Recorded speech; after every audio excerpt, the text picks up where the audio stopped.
Pertanyaan pertama, ini Bun, perasaannya gimana kalau karyawan itu mendadak mengajukan resign? Kita sebagai orang tua dan pimpinan gitu kan, rasanya gimana gitu, itu pertanyaan pertama.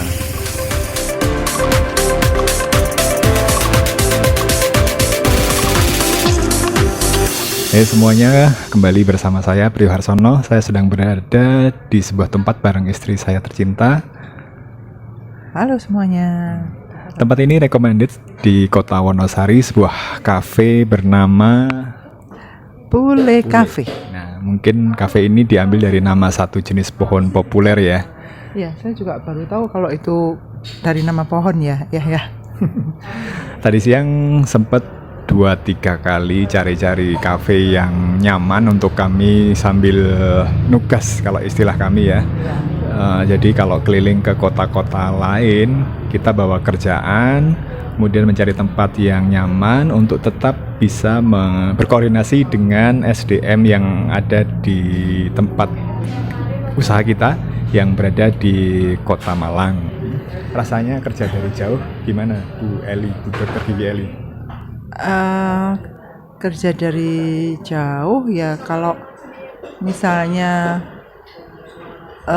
cuma koordinasi, terus periksa-periksa laporan, itu kita butuh tempat yang nyaman, nggak sumuk, yang adem, yang kita nyaman adem. Kalau adem itu kan kayaknya semua masalah juga ikut adem ya.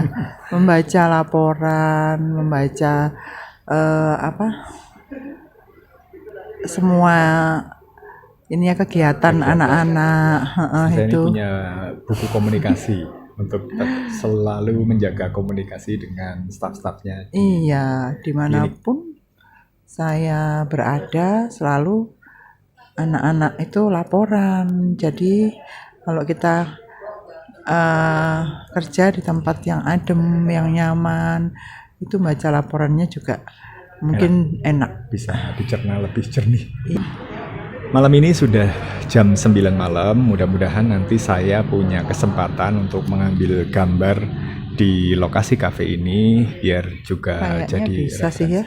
Bisa ya. Tutupnya jam 11 sih katanya. Jam 11. Iya, jam 8. Saya tadi lihat buka jam 8, tutup jam 11. Ya, jadi cukup banyak waktu lah masih untuk mengambil gambar yang cakep-cakep. Di luaran. Kembali saya hadir ingin berbagi lewat 138 seri problem dan solving untuk mahasiswa dan junior arsitek yang pengen jadi arsitek beneran gitu loh Bun. Arsitek beneran ini yang di sebelah ini arsitek beneran bukan sih? Yang di sebelah ini saya kenalnya sih arsitek. Ya. Ijazahnya saya lihat juga arsitek sih dari UGM, tapi kok masih menanyakan ya, masih ragu dengan dirinya sendiri kayaknya ini ya. Iya. Ya siapa tahu ada persepsi lain bukan arsitek lagi gitu. Oh enggak sih, cukup teruji sih saya soalnya setiap hari nemani. Istri saya ini berprofesi sebagai dokter gigi ya. Semoga suatu hari, karena malam ini nggak cukup, jika waktunya lebih santai, saya pengen nih interview dengan istri saya tentang topik cara pandang baru atau cara baru dokter gigi dalam merekrut SDM, gitu Bun. Siap gak Bun? Siap ya? Banget. Apapun kalau saya bisa berbagi pasti akan saya berikan. Ini apalagi buat suami ya. Ini saya pikir sebuah cara pandang dan sudah coba diterapkan strategi baru dalam merekrut SDM sejauh ini berjalan. Tinggal ke depan kita uji apakah ini bisa terus dikembangkan atau pasti ada evaluasinya cara merekrut karyawan. Beberapa bulan belakangan Bu Eli, Bu Dr. Gigi Eli ini menginterview SDM-nya baik di luar kantor, di luar klinik, di rumah, di di tempat seperti ini, di kafe ya. Ya. Jadi kesannya kayak serius apa enggak sih ngerekrutnya? Iya sih, Serius maksudnya sih sambil nyantai gitu, Nyantai. jadi nggak harus di kantor. Jadi kita kan kadang-kadang boring ya dengan suasana kantor. Ayolah sekali-sekali cari yang beda gitu ya. Jadi ngerekrut dimanapun it's okay. Oke, yang penting dapat targetnya, Ya. dapat tujuannya. Ini calon partner atau staff ini bisa bekerja sama ke depan dengan baik atau enggak gitu ya. Ya.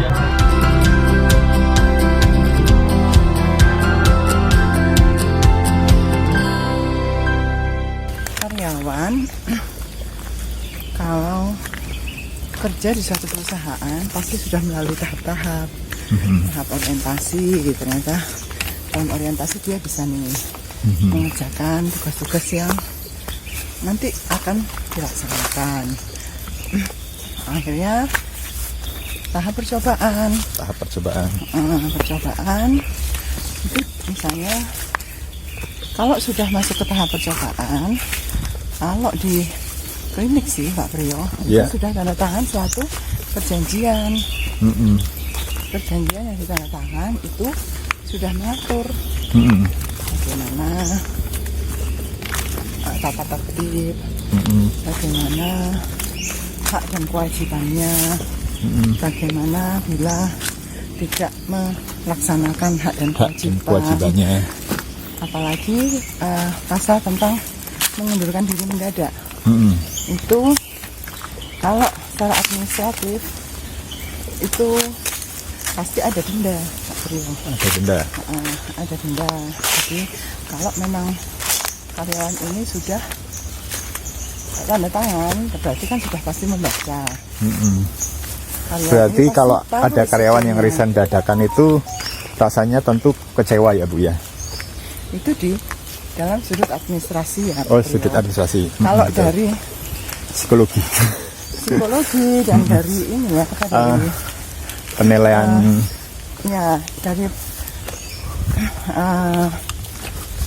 penilaian kita terhadap karyawan itu, berarti karyawan ini benar yang ini ya,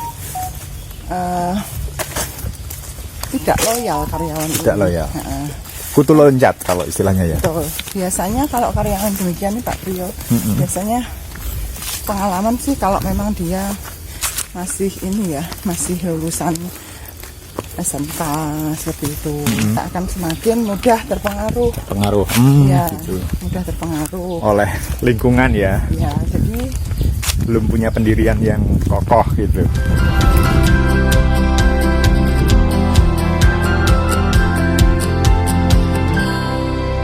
Pertanyaan kedua. Apa antisipasinya menghadapi karyawan yang suka resign mendadak? Ya. Pertanyaan kedua, apa antisipasi yang dilakukan untuk menghadapi karyawan yang resign mendadak? dan mereka ini hanya seperti mencoba-coba daripada nganggur. Itu biasanya sih kalau yang saya Mencoba-coba daripada nganggur atau hanya untuk coba-coba cari pengalaman? kutu loncat misalnya gitu, nanti untuk diterima di perusahaan Tempat lain yang kayak besar. yang lebih besar. Gitu. Ya ini menunjukkan ya Pak Priyo, kalau memang karyawan ini belum matang.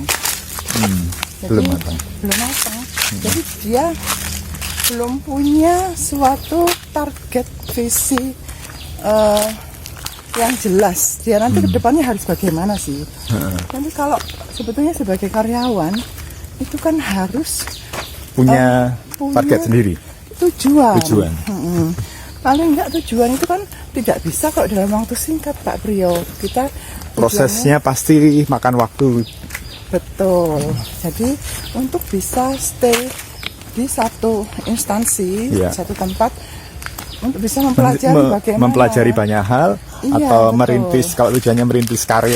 Betul Gitu sekali ya. Pak Priyo. Itu harus nggak bisa dalam waktu singkat, Pak. Berarti kalau dia lompat ke perusahaan lain, sebenarnya dia memulai lagi dari nol ya. Anda rugi balik ke nol. Betul sekali, Pak Beliau.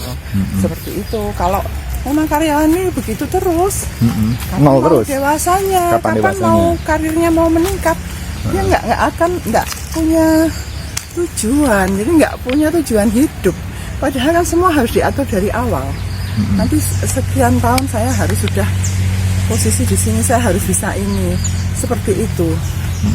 Jadi menurut saya ya karyawan yang demikian ini kalau memang sudah nggak mau ya, nggak kerasan dan sudah terpengaruh ya sudah dilepas saja, tapi tetap harus tahu konsekuensinya, kan sudah harus tanda tangan perjanjian. Berarti tanda tangan perjanjian itu adalah cara mengantisipasi agar tidak resign dadakan ya. Ya, betul. Isi perjanjiannya bisa menjaminkan apa Bu, kalau di contoh di klinik ya Bu?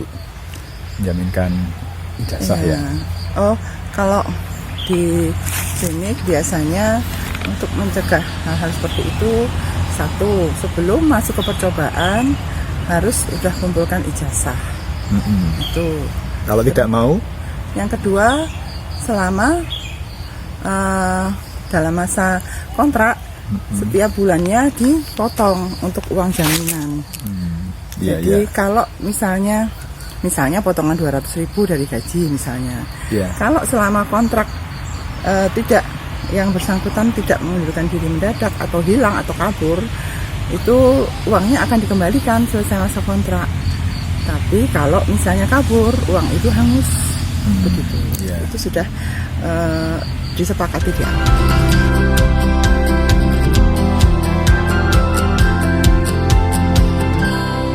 Meski arsitek beda profesi dengan dokter gigi, tapi saya pikir banyak kemiripan yang ada irisan dengan profesi dokter gigi.